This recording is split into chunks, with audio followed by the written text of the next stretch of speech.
पश्चिम बंगाल में एफआईआर यानी special intensive revision को लेकर बवाल मचा हुआ है। इसी बीच पश्चिम बंगाल की मुख्यमंत्री ममता बनर्जी ने चुनाव आयोग के मुखिया ज्ञानेश कुमार को पत्र लिखा है और पत्र में कई बड़े गंभीर आरोप लगाए हैं। आपको बता दें कि ये आरोप लगाया है कि यह प्रक्रिया बिना योजना के चल रही है, जिससे अराजकता और खतरा पैदा हो रहा है। ममता बनर्जी ने तत्काल हस्तक्षेप की मांग की है, जिससे लोकतांत्रिक प्रक्रिया की रक्षा की जा सके और संभावित गंभीर परिणामों से बचा जा सके। तो एक बड़ी धमकी भी पश्चिम बंगाल के मुख्यमंत्री ममता बनर्जी की तरफ से दिया गया है और कहा गया है कि राज्य में चल रहा एफआईआर बिना किसी प्लान के किया जा रहा है, जो न केवल अस्त व्यस्त है बल्कि खतरनाक भी है और यह खतरनाक स्टेज पर पहुंच चुका है। पश्चिम बंगाल के मुख्यमंत्री ममता बनर्जी ने मुख्य चुनाव आयुक्त ज्ञानेश कुमार को चिट्ठी लिखी है। 2 पन्नों की चिट्ठी में मुख्य बातें क्या रही वो आपको बताते हैं। ममता बनर्जी ने लिखा, मैं आपको लिखने को मजबूर हूं क्योंकि बंगाल में चल रहा स्पेशल इंटेंसिव रिवीजन यानी एसआईआर के हालात बहुत ही खतरनाक स्टेज पर पहुंच चुका है। जिस तरह से यह काम अधिकारियों और नागरिकों पर थोपा जा रहा है वह न सिर्फ बिना प्लान के और अस्त व्यस्त है बल्कि खतरनाक भी है। बेसिक तैयारी, सही प्लानिंग और साफ कम्युनिकेशन की कमी ने पहले दिन से ही इस प्रोसेस को कमजोर कर दिया है। ट्रेनिंग में बड़ी कमियां, जरूरी डॉक्यूमेंटेशन पर साफ जानकारी न होना और वोटरों से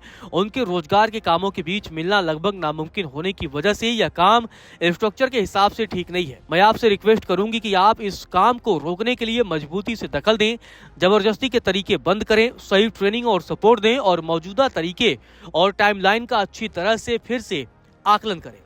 पश्चिम बंगाल के मुख्यमंत्री ममता बनर्जी यही नहीं रुकी, उन्होंने आगे बड़ी चेतावनी भी दी है। मुख्यमंत्री ममता बनर्जी ने आगे कहा कि अगर इस रास्ते को बिना देर किए ठीक नहीं किया गया तो सिस्टम, अधिकारियों और नागरिकों के लिए इसके नतीजे ऐसे होंगे जिन्हें बदला नहीं जा सकता। यह दखल न सिर्फ जरूरी है बल्कि चुनावी प्रोसेस और हमारे डेमोक्रेटिक ढांचे की ईमानदारी को बचाने के लिए भी जरूरी है। तो ये बड़ा बयान पश्चिम बंगाल की मुख्यमंत्री ममता बनर्जी ने दिया है। पश्चिम बंगाल की मुख्यमंत्री ममता बनर्जी ने चुनाव आयुक्त को पत्र लिखा और इस तरह के गंभीर आरोप लगाए तो अब भारतीय जनता पार्टी की तरफ से भी जवाब सामने आया है। तो भारतीय जनता पार्टी की तरफ से गौरव भाटिया मीडिया के सामने आए। गौरव भाटिया ने पश्चिम बंगाल के मुख्यमंत्री ममता बनर्जी पर तीखा हमला बोला। ममता बनर्जी पर हमला बोलते हुए बीजेपी के प्रवक्ता गौरव भाटिया ने कहा कि एक ऐसा ही प्रयास बिहार में विपक्षी पार्टी ने किया था, तब भी सुप्रीम कोर्ट ने उस पर रोक नहीं लगाई थी। और गौरव भाटिया ने आगे कहा, जंगल राज कैसा होता है, ममता राज जैसा होता है। उन्होंने आगे कहा, संविधान जिनको वोट का अधिकार नहीं देता क्योंकि वह देश की नागरिक नहीं है, ममता बनर्जी उनके वोट से सारे चुनाव जीतना चाहती है। और आगे गौरव भाटिया ने कहा कि जब घुसपैठिए देश छोड़कर भाग रहे हैं तो ममता बनर्जी की आंखें नम है। देश संविधान से चलता है, अगर देश के निर्वाचन आयोग ने फैसला लिया है तो वह होकर रहेगा। एसआईआर के मुद्दे पर उन्होंने कहा कि यह देश संविधान से चलता है। एसआईआर रोकने का प्रयास बिहार में आरजेडी और कांग्रेस ने किया था, लेकिन कोर्ट ने वहां भी रोक नहीं लगाई। ममता बनर्जी जी घुसपैठियों के सहारे बंगाल का चुनाव जीतना चाहती है। ममता बनर्जी रो रही है, घुसपैठियों के लिए देश संविधान से चलेगा और एसआईआर होकर रहेगा। तो भारतीय जनता पार्टी की तरफ से ये बड़ा पलटवार भी किया गया। आपको बता दें कि लगातार